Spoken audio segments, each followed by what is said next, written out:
বৌদ্ধ বিহার নাকি বৌদ্ধ মন্দির? বর্তমানে অনেক শিক্ষিত বৌদ্ধরাও এই দুটি শব্দের মর্মার্থ জানে না।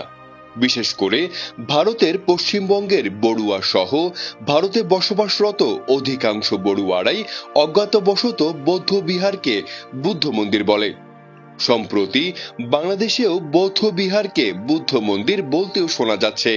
কিন্তু প্রকৃত শব্দটি কি বৌদ্ধ বিহার হবে নাকি বৌদ্ধ মন্দির হবে, আলোচনা করব আজকের ভিডিওতে।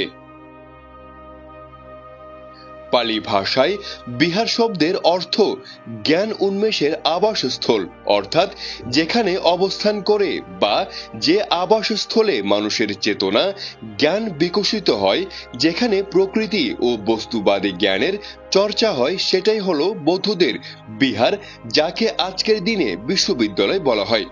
প্রকৃতির নিয়ম অনুশীলন করা, প্রকৃতি ও মানুষের মধ্যে যে নিবিড় আত্মসম্পর্ক আছে তার চর্চা করা এবং প্রকৃতির কার্যকারণ নিয়ম অনুযায়ী জীবনযাপন করা বুদ্ধ শিক্ষার লক্ষ্য। মন বা চেতনার বিকাশই হলো বৌদ্ধ বিহারের মূল লক্ষ্য। বুদ্ধ ধর্মে মানুষের মনই চেতনা বিহার। গৌতম বুদ্ধ প্রত্যেকের মনকে বৌদ্ধ বিহার করতে বলেছেন, মানে প্রতিটা মানুষকে চেতনার দ্বীপ হতে বলেছেন, যেখানে মানুষ নিজেই নিজের উদ্ধারকর্তা হবে। প্রত্যেকটি মন হবে জ্ঞান চর্চার ভিত্তি। প্রতিটি মনই বুদ্ধ ধর্মে জ্ঞান বিহার।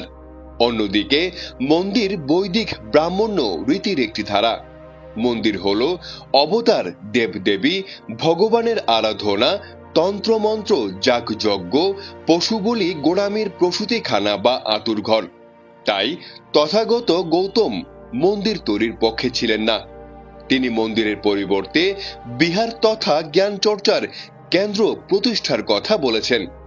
বুদ্ধ ধর্মে ভগবান, অবতার, দেবদেবী, আত্মা, পরমাত্মা বলে কিছু বিশ্বাস করে না।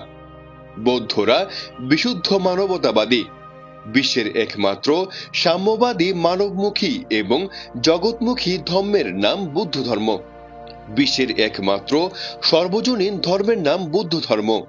বুদ্ধ ধর্মে মানুষই শেষ কথা, মানুষের উপরে আর কেউ নেই। জীব ও জগতের কল্যাণ বৌদ্ধ ধর্ম দর্শনের চরম লক্ষ্য। বুদ্ধ ধর্মের মূল ভিত্তি সত্য, প্রেম, পবিত্রতা, সমতা। জীবে দয়া, জীব ও জগতের কল্যাণ, প্রকৃতির নিয়ম মান্য করে জীবনকে পরিচালনা করা, জ্ঞানের প্রতি অনুরাগ বা নিষ্ঠা হচ্ছে বৌদ্ধ ধর্ম দর্শনের সার কথা।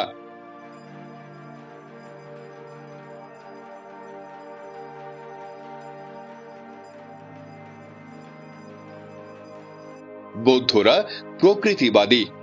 বৌদ্ধরা প্রকৃতির নিয়ম এবং শৃঙ্খলায় বিশ্বাস করে। বৌদ্ধরা ইহলৌকিকতাবাদে বিশ্বাসী। বৌদ্ধরা যা আছে, অর্থাৎ যা অস্তিত্বশীল এবং প্রমাণ সাপেক্ষ, তাতে বিশ্বাস করে। বৌদ্ধরা প্রত্যক্ষবাদী। সাম্য, মৈত্রী, বিশ্বভ্রাতৃত্ববোধ এবং বিশ্বজনীনতা বৌদ্ধদের মূল মন্ত্র।